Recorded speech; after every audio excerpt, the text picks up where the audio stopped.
ओम नमो भगवती वासुदेवाय। ओम नमः शिवाय। ओम श्री गणेशाय नमः। जय माता लक्ष्मी, जय श्री हरि विष्णु।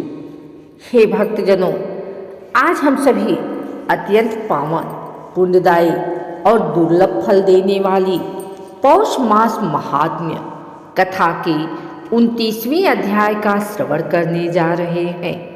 पौष मास भगवान श्री हरि विष्णु को अत्यंत प्रिय मास है। इस मास में किया गया स्नान, दान, जप, तप, व्रत और कथा श्रवण अनंत गुना फल देने वाला होता है। जो भक्त श्रद्धा से इस कथा को सुनता है, उसके जीवन के सभी कष्ट, रोग, दरिद्रता और पाप नष्ट हो जाते हैं और अंत में उसे वैकुंठ लोक की प्राप्ति होती है। हे प्रभु, हमारी वाणी शुद्ध हो, मन एकाग्र हो और हृदय श्रद्धा से भर जाए। अब आइए पूरी श्रद्धा और भक्ति भाव से पौष मास महात्म्य अध्याय 29 की कथा का श्रवण करें। कथा प्रारंभ। राजा परीक्षित ने श्रद्धा से मुनि श्री सुखदेव जी से प्रश्न किया। राजा परीक्षित बोले, हे मुनिवर, आपने पौष मास की महानता का अद्भुत वर्णन किया। कृपा कर यह बताइए कि पौष मास में धर्म, दया और भक्ति का क्या महत्व है और इस मास में किए गए कौन से कर्म मनुष्य को भवसागर से पार लगाते हैं। सुखदेव जी मुस्कुराए और बोले, हे राजन, तुमने अत्यंत कल्याणकारी प्रश्न किया है। पौष मास केवल व्रत या स्नान का ही नहीं, बल्कि जीवन को शुद्ध करने वाला मास है।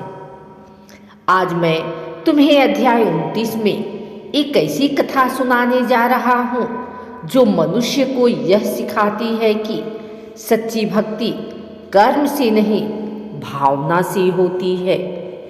धर्मनिष्ठ ब्राह्मण की कथा।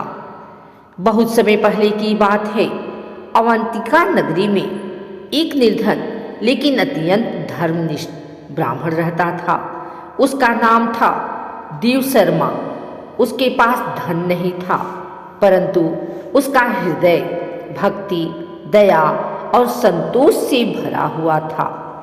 पौष मास आते ही वह प्रतिदिन प्रातः ब्रह्म मुहूर्त में उठता, ठंडे जल से स्नान करता, भगवान विष्णु का ध्यान करता और जितना बन पड़ता उतना दान करता। कभी कभी तो उसके पास स्वयं भोजन के लिए भी अन्न नहीं होता था, फिर भी वह किसी याचक को खाली हाथ नहीं लौटाता। पौष मास की कठिन परीक्षा। एक दिन पौष मास की अत्यंत शीतल रात्रि थी। शीत इतनी अधिक थी कि शरीर कांप रहा था। उस दिन देव शर्मा के घर में न अन्न था, न वस्त्र, न अग्नि जलाने की लकड़ी। तभी उसके द्वार पर एक अतिथि आया। वह भूखा, प्यासा और ठंड से कांप रहा था। अतिथि ने कहा, हे ब्राह्मण, यदि कुछ भोजन और आश्रय मिल जाए तो प्राण बच जाए। देव शर्मा के हृदय में करुणा उमड़ गई। उसने सोचा, अतिथि में ही नारायण का वास होता है। यदि आज मैं इसका त्याग किया तो मेरे सारे व्रत व्यर्थ हो जाएंगे। देव शर्मा ने अपने घर में रखी एकमात्र कंबल अतिथि को दे दी। स्वयं शीत में बैठकर भगवान विष्णु का नाम जपने लगा। उसने अतिथि को अपने हिस्से का थोड़ा सा अन्न भी दिया और स्वयं भूखा ही सो गया। हे राजन, यही पौष मास की सच्ची साधना है। रात्रि के अंतिम प्रहर में एक अद्भुत चमत्कार हुआ।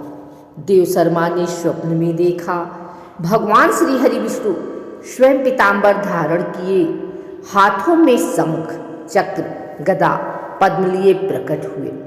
भगवान बोले, वत्स, तुमने पौष मास में जो त्याग किया है उससे मैं अत्यंत प्रसन्न हूँ। तुम्हारा यह एक दिन का त्याग हजारों यज्ञों से श्रेष्ठ है। प्रभु ने वरदान दिया, तुम्हारे सारे जन्मों के पाप नष्ट हो जाएंगे, तुम्हारे वंश में कभी दरिद्रता नहीं आएगी और मृत्यु के बाद तुम वैकुंठ को प्राप्त करोगे।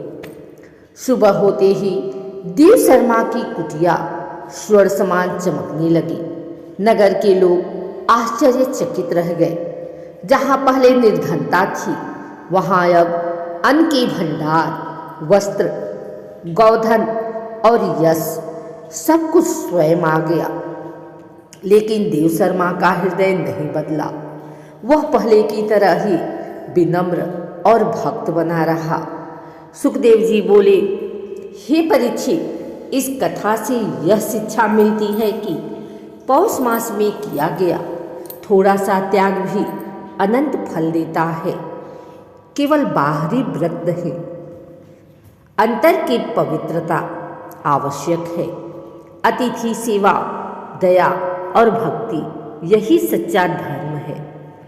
जो व्यक्ति पौष मास में क्रोध त्याग देता है, अहंकार छोड़ देता है और भगवान का स्मरण करता है, उसका जीवन स्वयं पवित्र हो जाता है।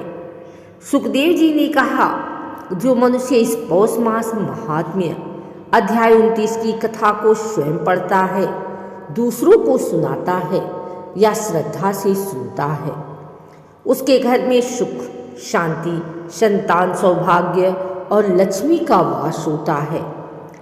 पौष मास में यह कथा सुनने से अकाल मृत्यु का भय समाप्त होता है, पितृदोष शांत होता है और विष्णु लोक की प्राप्ति होती है। हे भक्तजनों, पौष मास हमें यह सिखाता है कि भक्ति दिखावे से नहीं, त्याग से फलती है। अब आइए कथा का समापन प्रभु स्मरण से करें। ओम विष्णुवे नमः, ओम नारायणाय नमः। जय श्री हरि, जय लक्ष्मीपति भगवान विष्णु। जो भी इस कथा को श्रद्धा से सुने, उसके जीवन में सदा मंगल हो।